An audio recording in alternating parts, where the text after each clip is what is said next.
Merci Bertrand Converso, président de la fédération du BTP de l'Isère. Je vais commencer par vous lire un extrait de courrier et vous allez me dire si vous reconnaissez. À la hausse vertigineuse des prix s'ajoutent les difficultés d'approvisionnement en carburant et les perspectives de pénurie font craindre un arrêt des capacités de production.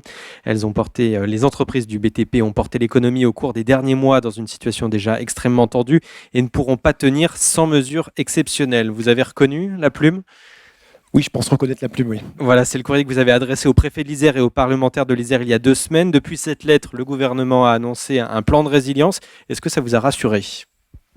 Rassuré n'est pas le bon terme. Excusez-moi de le dire comme ça très librement, mais grâce à ce courrier, en fait, j'ai été invité à rencontrer Gabriel Attal sur le territoire le lendemain du courrier. Donc le préfet m'a appelé le soir pour rencontrer Gabriel Attal qui était sur le territoire dans le cadre de Le l'élaboration porte-parole du gouvernement. Oui, dans le cadre de l'élaboration du plan de résilience. Et au moment où j'ai rencontré Gabriel Attal, on n'était pas encore sûr, la filière du BTP, d'être dans le plan de résilience. Donc à quelque part, on est satisfait d'être dans le plan de résilience. Par contre, ce qui a été édicté par le gouvernement ne nous satisfait pas du tout. En fait, on est devant une situation extrêmement compliquée pour nos entreprises. Alors, j'ai entendu plein de belles choses aujourd'hui. Je suis d'accord avec tout ce qui s'est dit ce matin. On est sur un beau territoire. On a tous besoin de beaux logements. Les qualités d'usage des logements, on a besoin de les faire monter en gamme. La résilience énergétique, on la prend en compte dans nos logements, dans nos constructions. Par contre, ça a un coût, tout ça. La raréfaction du foncier, la même chose. C'est tous des coûts qui viennent se greffer à l'acte de construire. Et pour nos travaux de BTP, les 14 lots qui constituent un bâtiment, en fait, on a une augmentation de nos prix sur 2021 qui a été une année de reprise. Effectivement, on le voit à travers les chiffres que vous avez annoncés. Il y a eu des logements qui se sont faits. On a pratiquement atteint les objectifs sur tous les territoires. Un peu moins sur certains, un peu plus sur d'autres. Les territoires qui sont plus tirés par l'attractivité des métropoles comme Grenoble, sur le Nord-Isère, comme le Grésivaudan, comme le Voironnais, l'agglomération grenobloise et un tout petit peu la Trenne sur certains types de logements. Tout ça a boosté le bâtiment en 2021. Par contre, ce qui est vrai, c'est que depuis la période Covid, les coûts des matières ont explosé sur l'année 2021 d'à peu près 20%, tout cumulé. Alors, c'est comme vos chiffres de montant de transactions, c'est des moyennes, parce que certains métiers ont pris 40 à 50%, voire 100% d'augmentation, d'autres que 5 à 7%. Au global, c'est plutôt entre 15, 17 ou 20% d'augmentation du coût de l'acte de construire en 2021. Là où j'attire votre attention, c'est que ce coût, en fait, il a été supporté uniquement, pratiquement, toute l'année 2021 par les entreprises, par leur trésorerie. Ce qui m'inquiète grandement, et c'était mon discours du mois de janvier, qui maintenant a évolué par rapport à la crise que l'on connaît tous, c'est que les trésoreries des entreprises ont été mises à mal donc, toute l'année 2021 par ces augmentations successives de matériaux. Le PGE rentre en amortissement. Bon nombre d'entreprises ont souscrit des PGE, donc c'est un peu la double peine, si vous voulez.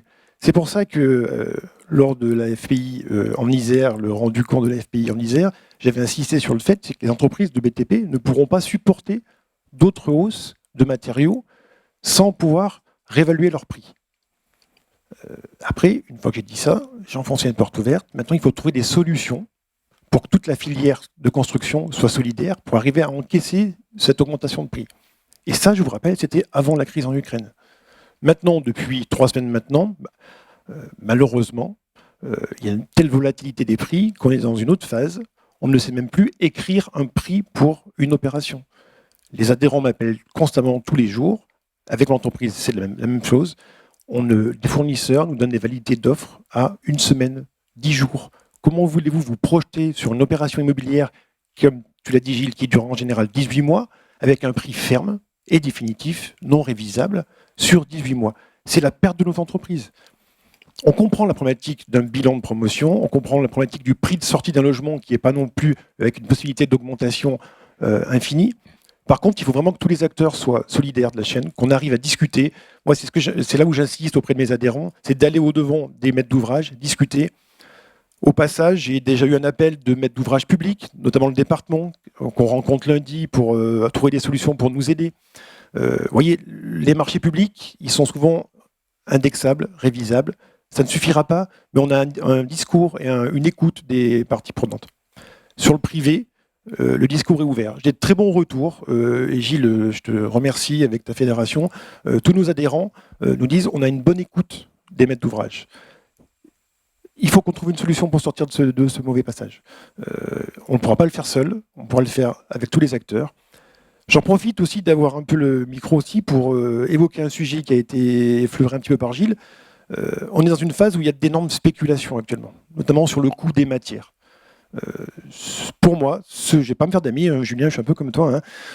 Ceux qui ne jouent pas forcément le jeu, c'est toute l'industrie et le négoce de matériaux. Je pense que depuis 3 semaines, 1 mois, des gens spéculent sur les approvisionnements. Il n'y a pas encore de rupture d'approvisionnement de matériaux sur les chantiers. Les chantiers vont s'arrêter si on continue comme ça, parce que les prix augmentent tellement, il y a une telle spéculation, que forcément, on crée un stress sur le marché, les gens achètent des matériaux, du coup, créent la pénurie, et vice-versa, et on enclenche une boucle qui n'est pas du tout vertueuse, au contraire. On a bien entendu votre message sur cette actualité majeure et importante.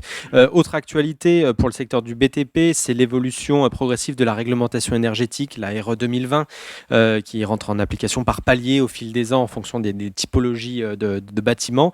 Un mot sur la façon dont votre secteur d'activité parvient à absorber cette nouveauté. Alors, le secteur a toujours été volontaire sur les problèmes de transition énergétique. La loi climat et résilience a abouti à une RE 2020. On a tous été très contents d'apprendre qu'à horizon 2 ans, on ne pouvait plus installer une seule chaudière gaz nulle part, alors qu'on a formé toute une filière sur des installateurs gaz, qu'on a formé nos personnels, qu'on a fait de façon à aller de l'avant sur ces sujets-là, et d'un claquement de doigts, on met plus de gaz. Bon, soit, peut-être que le gaz n'est pas là, peut-être c'était prémonitoire, en fait, il s'est dû se rendre compte que le gaz allait coûter cher un jour. Tout ça pour vous illustrer, en fait, la problématique des entreprises, c'est de former nos personnels à ces changements de mode de construction, parce qu'on est carrément dans un changement de mode constructif. On nous parle de construire des bâtiments plus frugaux en matériaux, c'est-à-dire des murs moins épais, utiliser plus de bois. Il est bien connu qu'en France, on a d'énormes forêts d'élevage, d'arbres bien droits pour couper des planches, pour faire des beaux immeubles. Non, c'est tout du bois d'importation. Voilà. Donc ça, c'est un autre sujet, qui de Russie notamment, voilà, et d'Ukraine. Donc ça relie à l'actualité actuelle. Donc tout ça pour dire que toutes ces réglementations, on l'avait chiffré, alors là aussi avec un peu une zone de certitude, mais entre plus ou moins 10 et 12%. Gilles, tu as dit 7, je crois, tout à l'heure, mais moi je suis entrepreneur, donc je dis 10-12, parce que tu vas négocier un petit bout de truc et ça fera 10, quoi. Chacun dans son rôle. Donc c'est 10 à 12% de renchérissement du prix au mètre carré. Alors c'est là aussi où tout à l'heure je parlais de solidarité de la filière. Il faut que tout le monde prenne un bout du chemin. Oui, certes, on est tous, le climat, c'est une cause internationale, il faut y aller. Les mentalités évoluent aussi chez les acheteurs, chez nos personnels, chez tout le monde veut y aller. Après, il y a peut-être une problématique d'acceptation et de mise en œuvre dans le temps. On s'aperçoit que ce qui nous arrive avec le conflit, la RE 2020, je pense qu'elle a pris un petit coup dans l'aile. J'espère qu'un gouvernement futur va décider de peut-être allonger les échéances, parce qu'il y a des échéances qui sont déjà en œuvre.